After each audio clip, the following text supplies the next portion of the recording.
está no tripé assistência à saúde, pesquisa e educação. A área de educação é a mais desenvolvida dentro da AME, e na qual se insere essas iniciativas de palestras e de livro. A parte de pesquisa, estamos dando início esse ano a uma pesquisa coordenada pela Associação Médico Espírita do Brasil em torno do passe. Nós somos 54 AMEs no Brasil. O projeto é que todas as AMEs se envolvam em parceria com determinadas casas espíritas na seleção de pessoas que vão entrar num protocolo de pesquisa, e será avaliado uma série de questões em torno de qualidade de vida, parâmetros de saúde e tal, e a intervenção vai ser o passe. Então, são atividades que estão começando a acontecer. Nós temos já, hoje em dia, vinculados à AME, pesquisadores com experiência nessa área e com capacidade de conduzir esses estudos nacionais, né, de grande porte. E a AME Rio Grande do Sul vai estar participando dessa pesquisa. Vai ser feita, a princípio, na Casa Lar Amor do Mestre Jesus. Minto. No Centro Espírita do Gilson, a Centro Espírita Amor do Mestre Jesus, Bezerra de Menezes, lá na Zen. Então, também estaremos divulgando aqui nos próximos anos o resultado dessa pesquisa, que nós vivemos no dia a dia o benefício do passe, mas ainda não há, com seres humanos, pesquisas que mostrem a efetividade do resultado. Há pesquisa com culturas celulares, mostrando maior desenvolvimento celular, menor proliferação bacteriana, algumas atividades enzimáticas já através da imposição de mãos. Muito bem. Eu vou passar brevemente o conteúdo do livro, para vocês terem uma ideia. Primeiro capítulo, nosso amigo Alexandre Fontoura dos Santos, que esteve aqui no passado e vai voltar, que é professor de História, vai falar sobre entre a ciência e o espírito, mitos e elucidações. Nos trazendo algumas ideias, desconstruindo algumas ideias que tradicionalmente nos meios científicos são utilizados como justificativa da separação entre ciência e religião. Muitos dos grandes cientistas tinham uma vida religiosa muito rica, tinham uma visão muito espiritual da vida, apesar de terem sido expoentes do iluminismo e do renascimento. No entanto, se seleciona apenas uma pequena parte da sua vida, né, que é a carreira acadêmica, científica, e se criaram vários mitos em torno dessa suposta separação entre ciência e espiritualidade. O Alexandre, com muita propriedade, traz uma síntese dessas questões no primeiro capítulo. Eu falo sobre a consciência como realidade extrafísica no segundo capítulo. Numa linguagem baseada nas evidências que a ciência tem hoje em dia, mostrando que o paradigma materialista convencional não se sustenta mais. Há uma série de anomalias que nos indicam que não é possível entender o ser humano a partir de um amontoado de células. A hipótese do homem neuronal, ela não se sustenta mais. A seguir, o Gelson fala sobre o processo de patologizar como necessário à alma. A patologia como um meio de cura. Uma visão diferente, uma visão ousada. Nós queremos nos livrar das patologias. Nós queremos distância das doenças. Sem fazer apologia à doença, mas no processo de doença está também a nossa cura, numa perspectiva espiritual. Todos sabemos disso, né? Maria Cristina falando sobre resiliência, né, e os processos de adaptação às dificuldades da vida.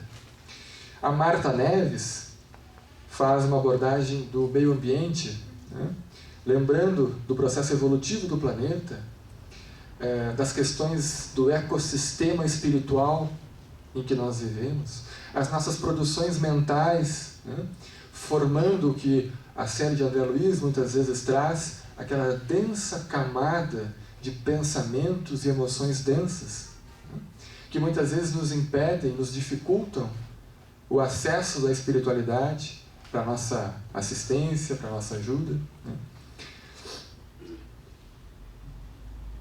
Doutora Edvênia, falando sobre a busca de um relacionamento harmônico com os seres humanos, dos seres humanos com os animais e suas implicações na saúde.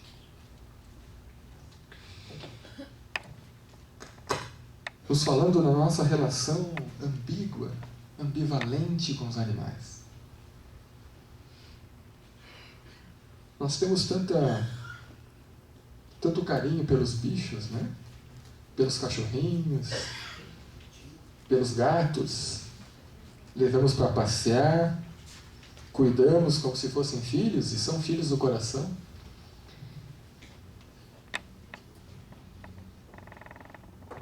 E eu falo isso para mim mesmo também.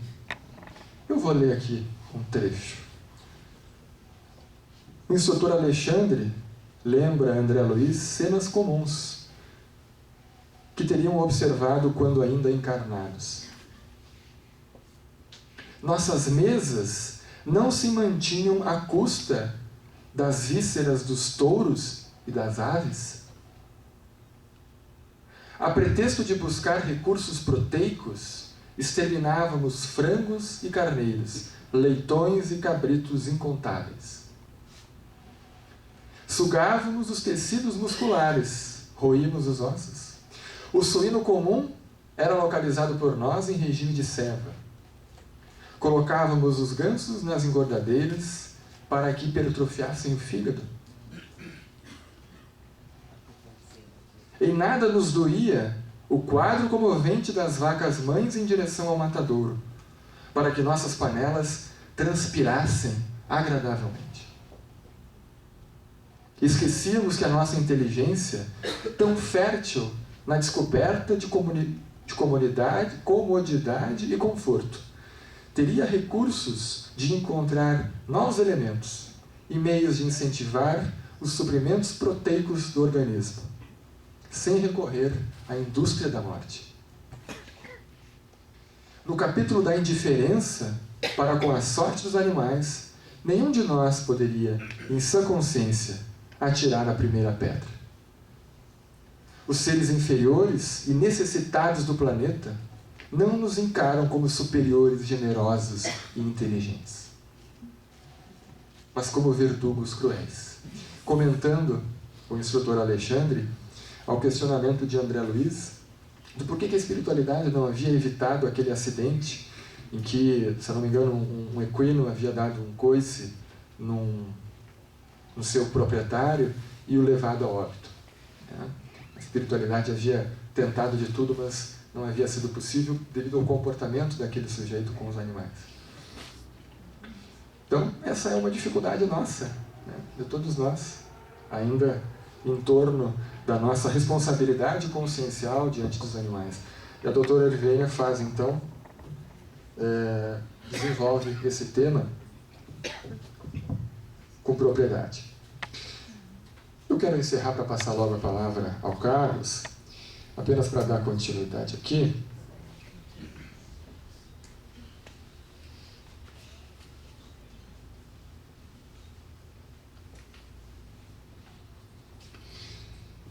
A seguir vamos para a temática da dor crônica, especialmente da fibromialgia.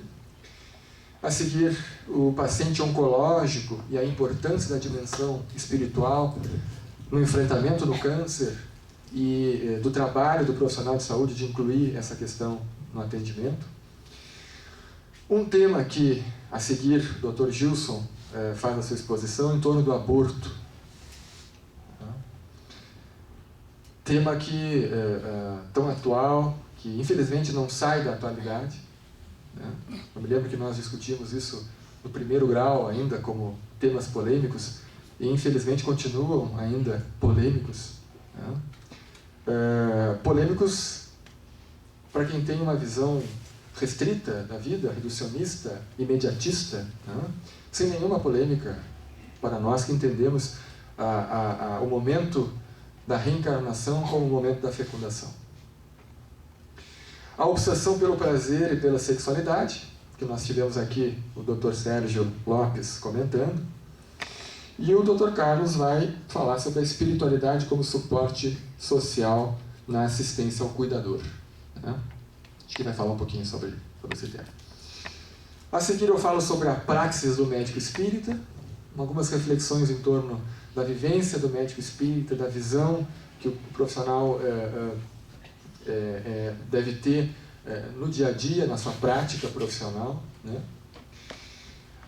Homeopatia, psicoterapia, meditação, a espiritualidade no ambiente hospitalar, um capítulo especial sobre o tratamento das dependências químicas, dentro de uma proposta específica do Dr. Edson Cardoso, que tem desenvolvido essa abordagem em todo o estado do Rio Grande do Sul, levando o grupo Apoio Fraterno às casas espíritas e a algumas outras instituições, que é uma atividade em grupo que tem e que segue os preceitos da doutrina espírita numa sistemática direcionada ao dependente e aos seus familiares. Nós temos esse grupo, essa atividade em algumas casas espíritas aqui em Porto Alegre, temos no Hospital Espírita também. Sérgio Lopes faz uma excelente abordagem sobre terapia de vidas passadas, um tema que interessa a tantos, né, e que traz tantas dúvidas muitas vezes. E finalizamos com a terapia complementar espírita, em que o Dr. Carlos vai discorrer sobre passe, a desobsessão, a água fluida e assim por diante.